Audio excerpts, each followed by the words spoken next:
En el día de hoy yo quisiera hablar de un pasaje que para los que estáis familiarizados con la Biblia pues resulta muy conocido.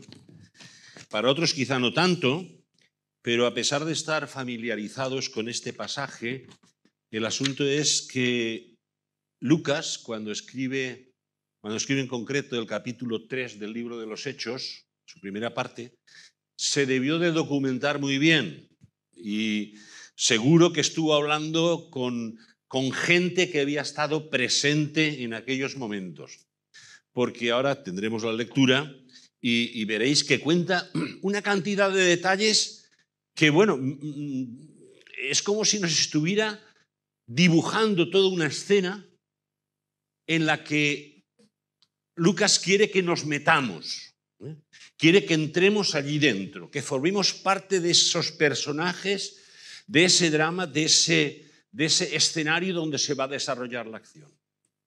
Y esa es la intención esta mañana, leer el pasaje e intentar meternos dentro de aquello que sucedía, porque sin duda estas cosas fueron escritas también para nosotros.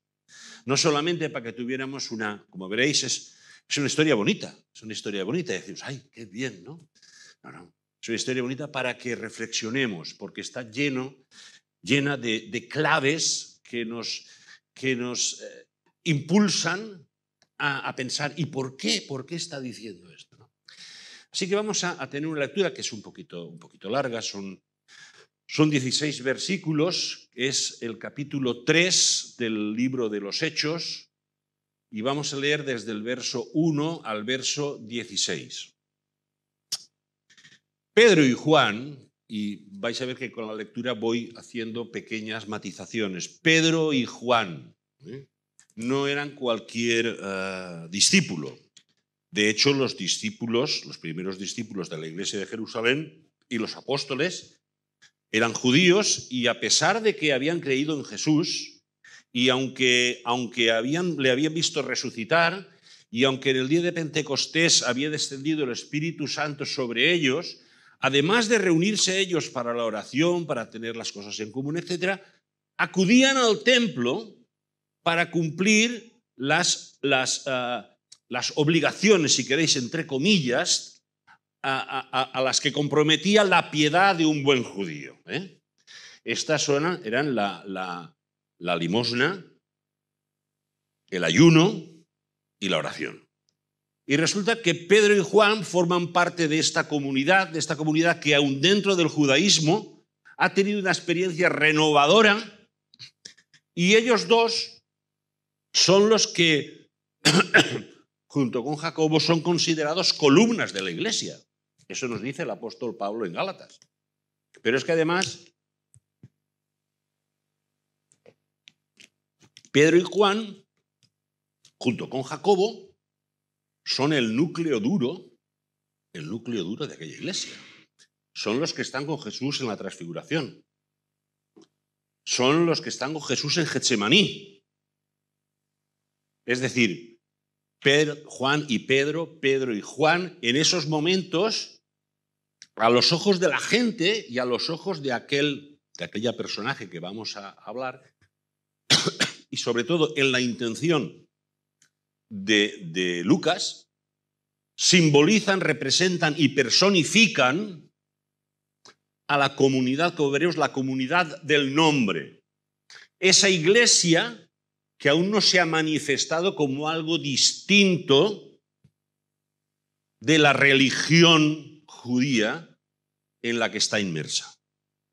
Pues bien, Pedro y Juan subían juntos al templo a la hora novena, es decir, a las 3 de la tarde, la hora de la oración vespertina, que coincidía con el segundo sacrificio público que se hacía.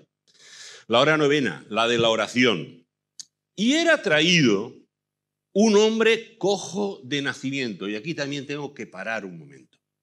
Cojo de nacimiento lo entendemos así, pero el texto en el idioma que se escribió dice textualmente desde el vientre de su madre. Es decir, evidentemente los traductores, para que podamos entenderlo, lo dicen así. Pero es decir, un hombre cojo, no porque ha tenido un accidente, no porque ha sufrido una poliomielitis, no porque está enfermo de algo, sino que es un hombre con una deformidad congénita.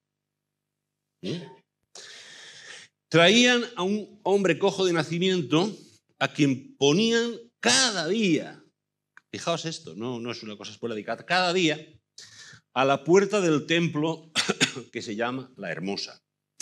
¿Para qué? Para que pidiese limosna a los que entraban al templo. Como veremos, ese lugar, intentaré luego pasar una diapositiva con unas fotos, era un lugar de paso donde, bueno, la inmensa mayoría de los que acudían al templo por alguna razón tenían que pasar por allí. Pues ahí en ese lugar estratégico, en la puerta del templo, en la puerta que se llamaba La Hermosa, ponían a este hombre para que pidiera limosna. Es un cuadro que conocemos. El cojo, cuando vio a Pedro y a Juan que iban a entrar en el templo, les rogaba que les diese limosna. Cabe preguntarnos, ¿sería la primera vez que este cojo veía a Juan y Pedro? Si diariamente estaba sentado allí. Si Juan, Pedro y los demás creyentes, discípulos judíos acudían también al templo a la hora de la oración. Pero cabe preguntarse otra cosa también, porque evidentemente cuando Lucas relata esta narración de los hechos, comprime mucho, comprime porque tiene que dar una extensión limitada a su escrito.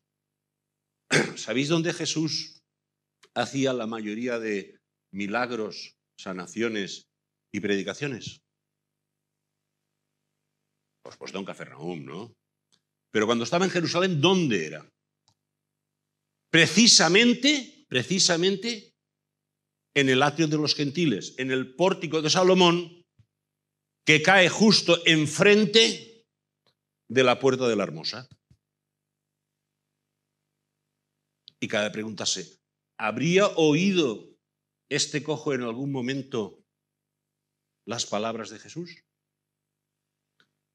¿Habría visto los milagros y los portentos de Jesús? ¿Habría sido testigo del día en que Jesús entró en ese atrio?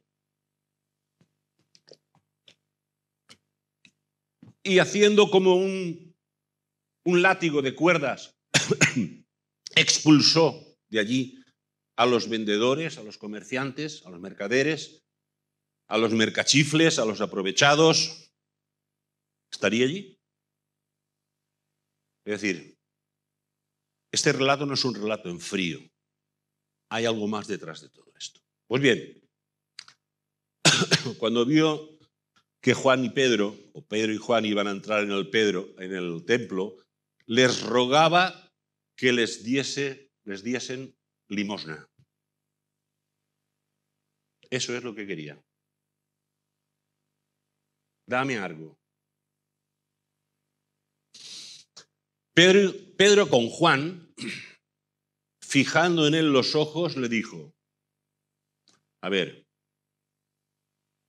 ¿sería la primera vez que me lo pides? Míranos. Míranos. Algo interesante también. Yo no sé si os pasa a vosotros, pero cuando vas por la calle y en Mercadona o en algún sitio así hay gente que pide y pide todos los días, normalmente la gente pasa y está aquí la persona, está ahí sentado, tal, está la persona así, y la gente pasa mirando así para el otro lado, ¿no? Pues bueno, Pedro y Juan no hacen eso.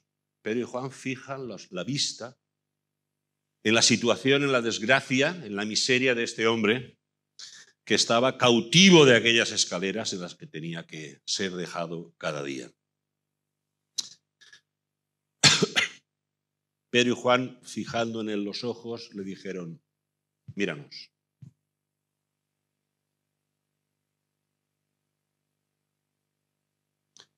Entonces, como quizá otras veces le habían dado limosna, entonces él estuvo atento, esperando recibir de ellos algo.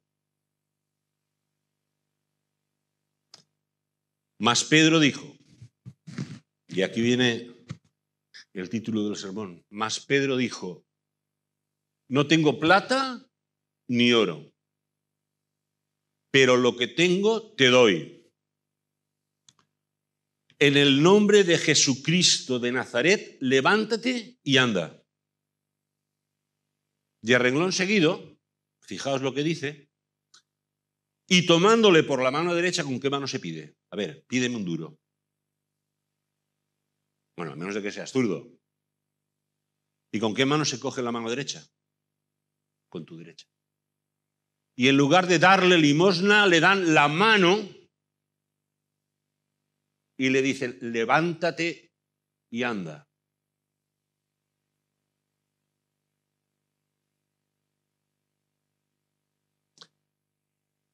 Pero no solamente esto, sino que le dicen en el nombre de Jesucristo de Nazaret.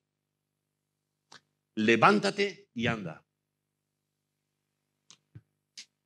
Jesús, el Cristo, el Mesías. Jesús, Mesías de Nazaret, porque es que habían habido muchos. Precisamente Gamaliel, después esto les costó caro a los apóstoles, ¿eh? Luego fueron a la cárcel, luego tuvieron un juicio, en fin. Y en ese juicio, Gamaliel intuyó algo que había ahí. Intuyó que estaba sucediendo algo raro con esa cosa que decía en el nombre de Jesús. Y no precisamente porque fuera un conjuro mágico, es decir, unas palabras, una abracadabra que desata un poder especial, sino porque en el sentido en el que ellos entendían y en el que está escrito, el nombre de Jesús, aparte de designar y distinguir a una sola persona, esto lo sabéis muchos, lo que hace es describir y señalar las peculiaridades, las cualidades, los atributos y el papel de la vida de esa persona. Así que cuando le dicen en el nombre de Jesucristo de Nazaret, le están diciendo, por lo que representa, significa y es esa persona. Y daros cuenta, mira, es que Jesucristo había sido crucificado como, vamos a ver, a la Pascua, Pentecostés, son 50 días, y esto es en el inicio del ministerio de los apóstoles, es el segundo sermón que nos relata Lucas. Pues posiblemente habían pasado 3, 4 meses de que un malhechor galileo llamado Jesús había sido crucificado.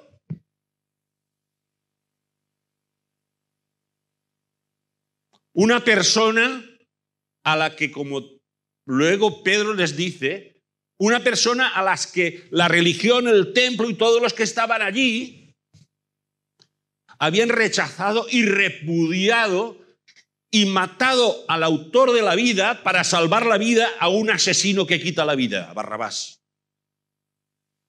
Así que lo que están diciendo estos hombres es muy serio.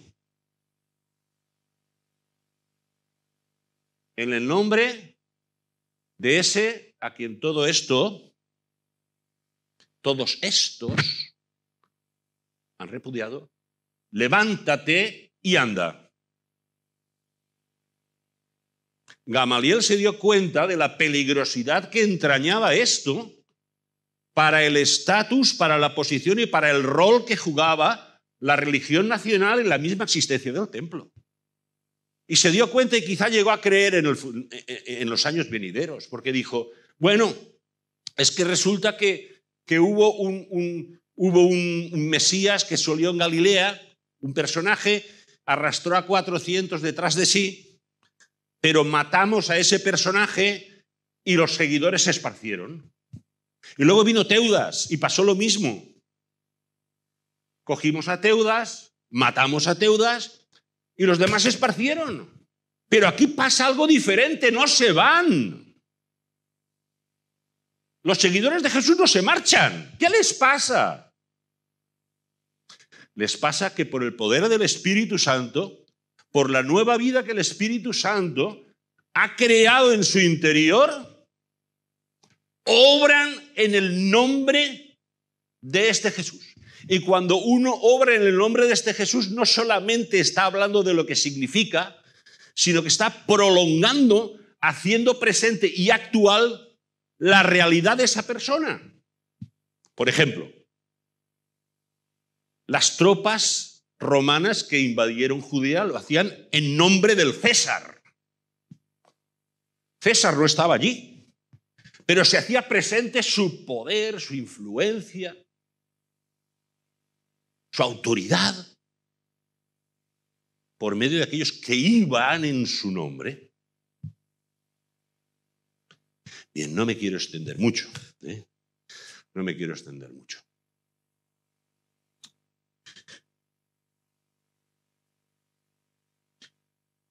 Tomándole por la mano derecha, le levantó y al momento, enseguida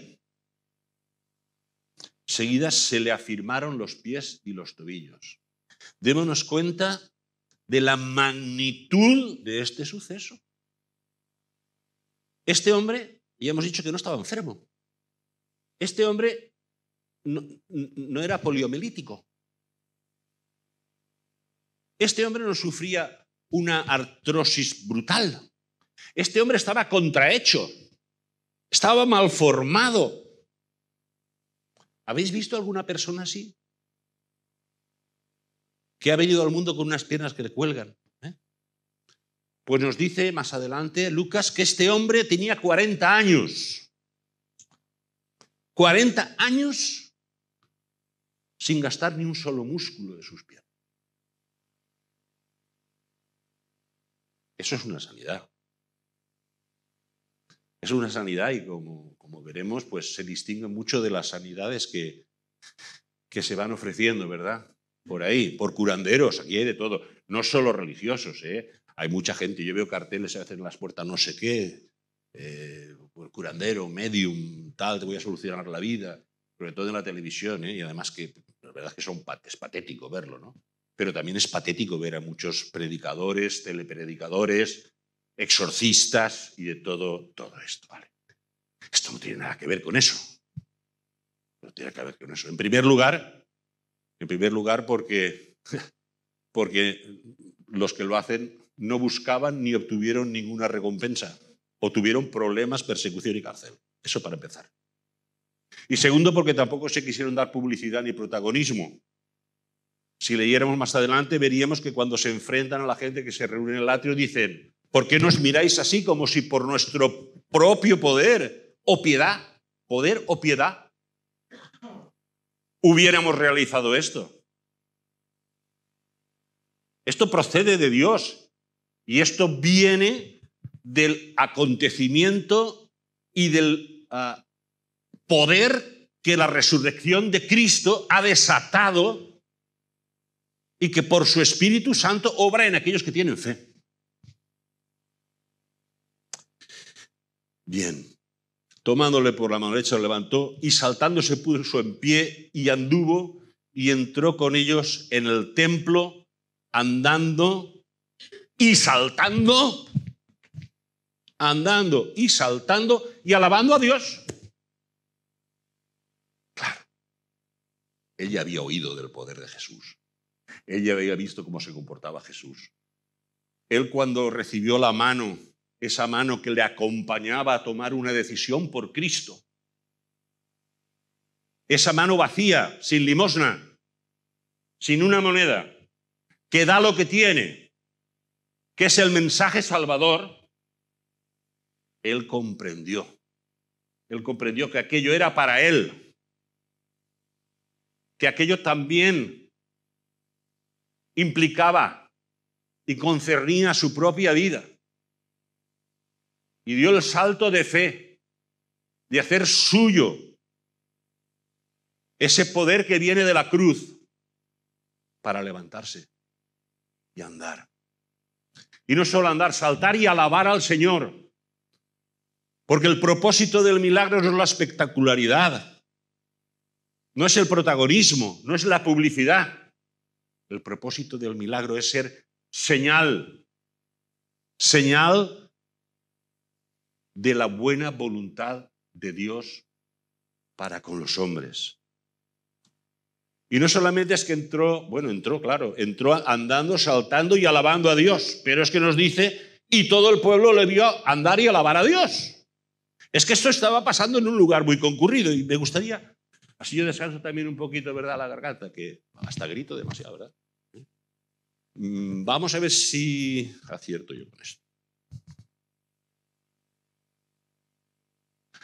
Bueno, aquí he traído unas fotos. Esto realmente es una maqueta, ¿eh? El templo no existe ya. El templo ya lo derribaron los romanos, ya no existe. Bien, a ver cómo hago para que veáis. ¿Veis todos bien? Vale. A ver, esto, el puntero era aquí. Esa puerta de ahí, ¿vale? Es la puerta, se supone, ¿vale? Hay sus matices históricos, etcétera, pero con gran probabilidad estamos en lo cierto de lo que estamos hablando. Esta puerta se le llamaba Puerta Hermosa. Y la Puerta Hermosa miraba al este. Resulta que toda la ciudad quedaba detrás, porque aquí, en la parte este, el muro que había, que apenas se ve aquí, el muro del templo, el muro del templo, daba al Valle de Cedrón, es decir, a una gran hondonada, y ahí se acababa la ciudad. Pasabas el Valle de Cedrón, se iba a Betsaida, a Betsaida, el Monte de los Olivos, etc. Bien, pues el cojo estaba sentado precisamente ahí, en esas escaleras o en la puerta. ¿Y qué pasaba? La ciudad estaba detrás. Habían varias puertas, había muchas puertas. Por cierto, todas las puertas eran de oro. Todas. Excepto esa de detrás, que luego comentaremos que era la puerta que daba acceso, pasaba del atrio de las mujeres, que es esto, al atrio de Israel, que es ahí dentro. Y esa era de un bronce que se llama bronce corintio. Un bronce corintio que, fijaos, era especial aquella aleación, que era casi más cara que las puertas de hierro, de oro. Bien, ¿por qué toda la multitud lo vio? Resulta ser que está sentado aquí el cojo, ¿verdad? ¿Y por qué está sentado ahí? ¿Por qué no está sentado dentro del templo? Porque en el templo no podían entrar los tullidos, no podían entrar los que estaban, pues tenían cualquier deformidad, los eunucos, etcétera, etcétera. Bien, eso era, no podían entrar al patio de Israel, es decir, ahí dentro de ahí, alrededor de lo que era el lugar santo. Ahí no podían entrar, pero podían entrar al patio de las mujeres. Por eso el ciego Bartimeo, que el milagro del ciego se contempla aquí, en la puerta corintia. Sin embargo, aquellos que estaban absolutamente impedidos, es decir, no podían valerse por sí mismos, se tenían que quedar aquí, en la entrada del templo, es decir, en la periferia de la presentación y manifestación especial de Dios. No tenían entrada a los lugares sagrados. Pero resulta que la gente que sí tenía entrada venía de la parte oeste, que está Israel, entraban por las distintas puertas y al final tenían que entrar por aquí para dirigirse a los sacrificios que se celebraban justo ahí abajo. Así que todo el mundo pasaba por ahí. Todo el mundo pasaba por ahí y entraba por ahí. Y lo vio todo el mundo porque nos dice que cuando fue sanado, saltando, andando y alabando, entró en el templo. ¿A qué? A orar al Señor por primera vez en su vida junto con la iglesia, con el pueblo de Dios. Y entonces entró por esta puerta, pasó por todo el patio de las mujeres, que estaba lleno de personas, pasó la puerta corintia y entró dentro del atrio de Israel, donde estaba reunida la multitud para orar mientras se celebraba el sacrificio. Y a reglón seguido nos dice que tuvo que salir y volvió, y no solamente andó por dentro del templo, sino por toda esta parte que estaba concurridísima. ¿Por qué? Porque justo aquí debajo, no se ve, habían unos atrios como estos, que son el pórtico de Salomón. Es decir, había esto mismo que hay ahí, ¿verdad? Lo teníamos aquí en la parte este. Todo el mundo que estaba en relación con el templo vio aquello que sucedió. Eso no se hizo en la oscuridad, no se hizo en la noche, fue algo público y notorio. Y eso le sentó fatal a los sumos sacerdotes. Les sentó fatal porque era un milagro que no se podía contestar. Todo el mundo había visto desde hacía 40 años a esa persona en la puerta del templo.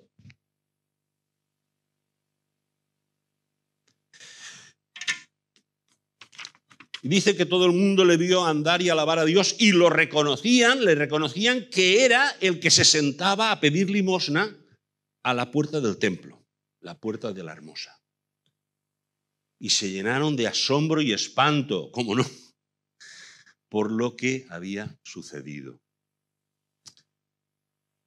Y la versión que leemos, bueno, depende de qué versiones dice, y teniendo asidos a Pedro y a Juan, vamos a ver, tenía asidos a Pedro y a Juan, no eran Pedro y Juan los que le cogían a él para aguantarle por si se caía. No, yo he visto a veces en televisión, vaya, porque tampoco fue que todo. Cuando uno oye, no, es que no me puedo levantar desde hace no sé cuántos años, y se levanta, y entre uno aguantan aquí un poco así porque no se caiga, y da un paso y da otro paso, ¿verdad? Da otro paso. Pues no, era él el que se aferraba a Pedro y a Juan diciendo, estos hombres me han dado la palabra que me ha salvado. Y teniendo asidos a Pedro y a Juan, el cojo que había sido sanado, todo el pueblo atónito concurrió a ellos en el pórtico de Salomón, que es este que hemos visto aquí. A ver. ¿Me pasas la siguiente? Vale. Pórtico de Salomón, que como hemos dicho, veis la flecha es azul, es un pórtico similar a este que hay aquí, ¿verdad? Bueno, pues toda la gente salió del templo y corrió desde el atrio de los gentiles. El atrio de los gentiles es todo este espacio, toda la explanada exterior. ¿Y qué había allí? ¿Qué había allí? Allí lo que había era un nido de pobreza y de desgracia.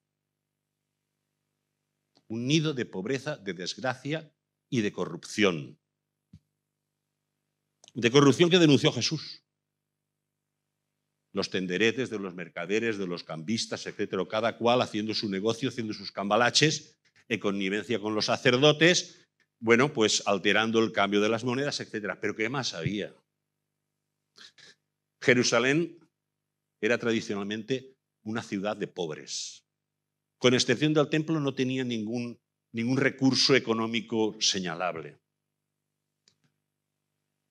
En Jerusalén, es más, se fomentaba la mendicidad, porque la idea era de que para los judíos que venían en la dispersión, que era especialmente meritorio dar limosna en Jerusalén, en el templo.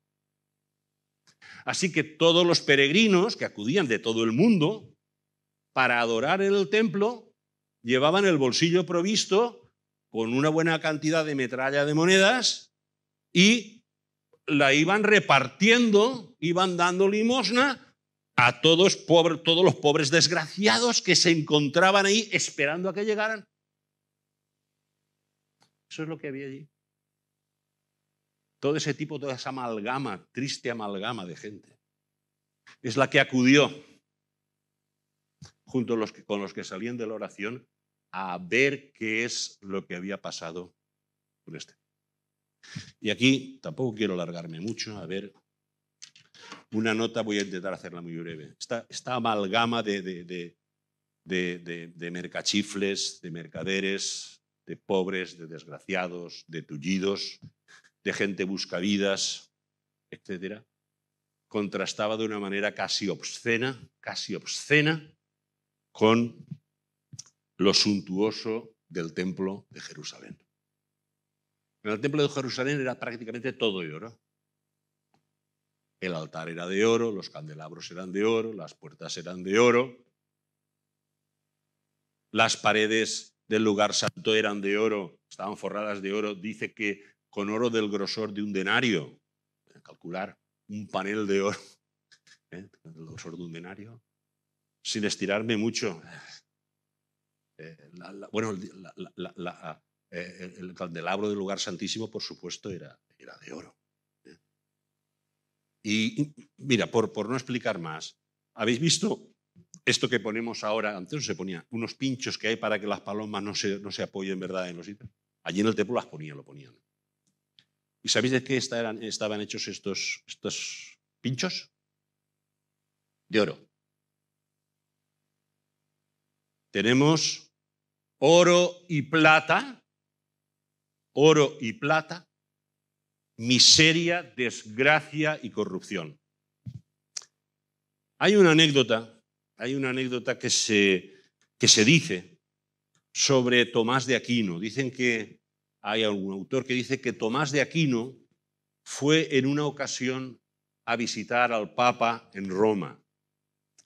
Pidió audiencia y cuando fue recibido en la audiencia en Roma, nos dice que el Papa, hombre, Tomás, ¿cómo estás, hombre? Ven, pasa.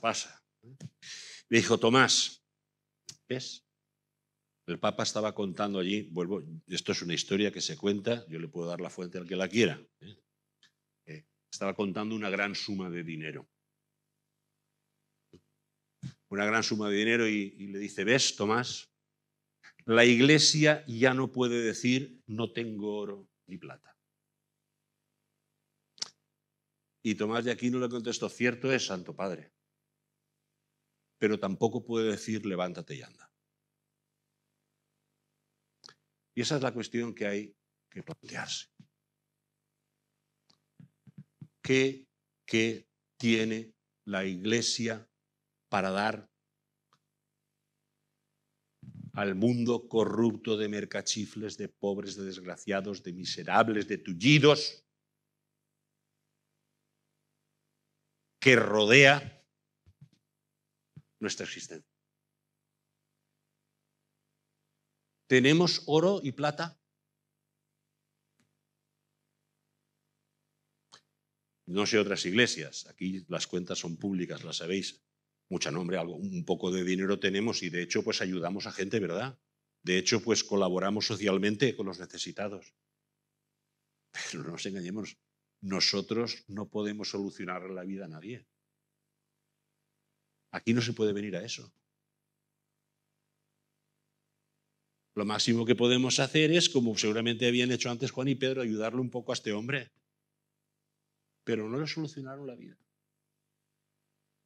¿Qué es lo que de verdad tenemos para dar a todos los cojos con los que nos enfrentamos cada día?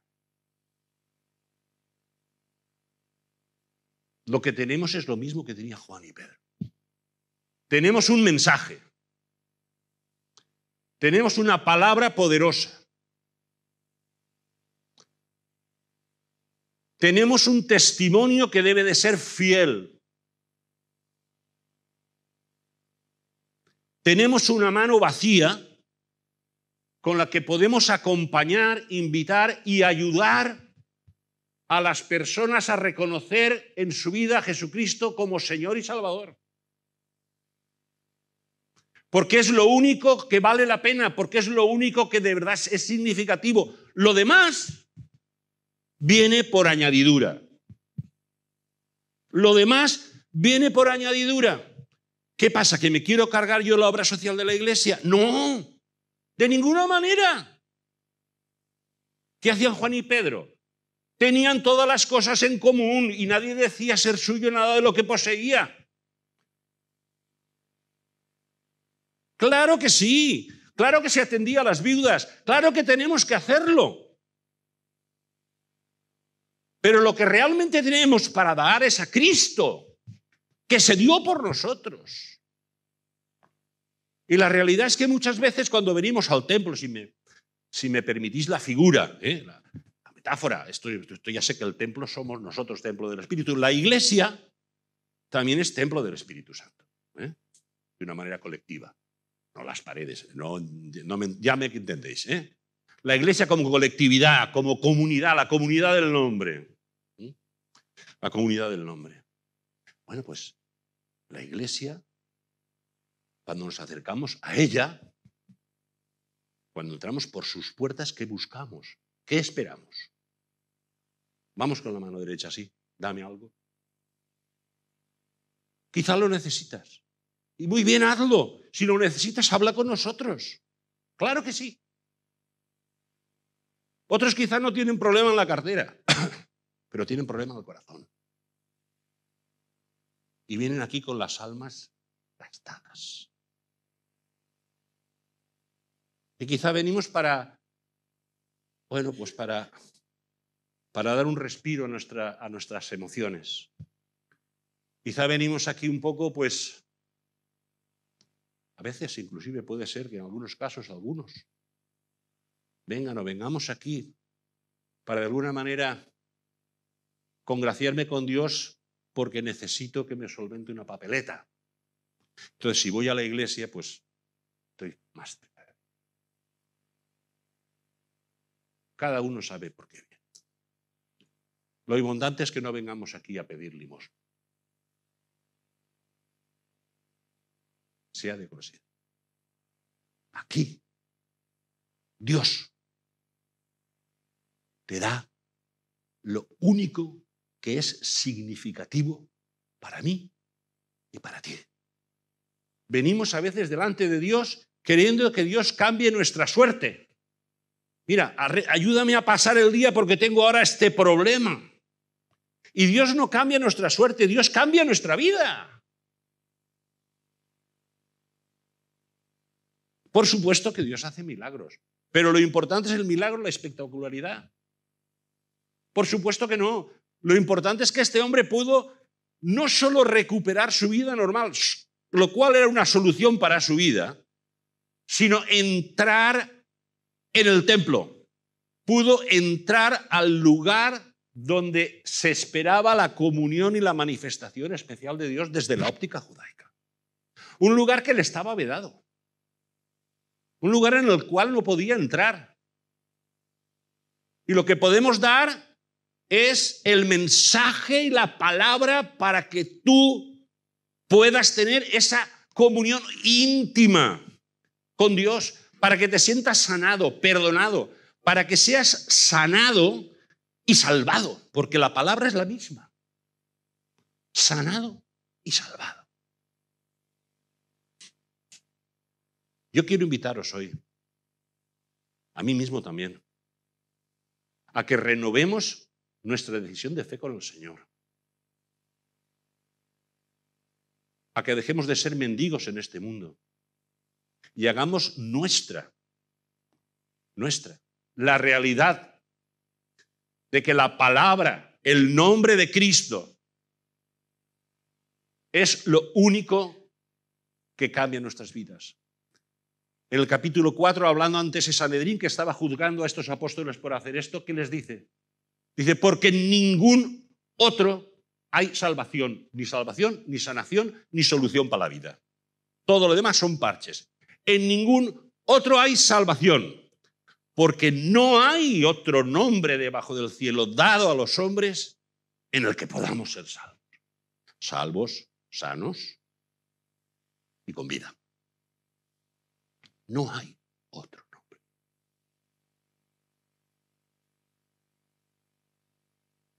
Queremos en nuestras vidas hacer la realidad de lo que significa y de lo que es Cristo.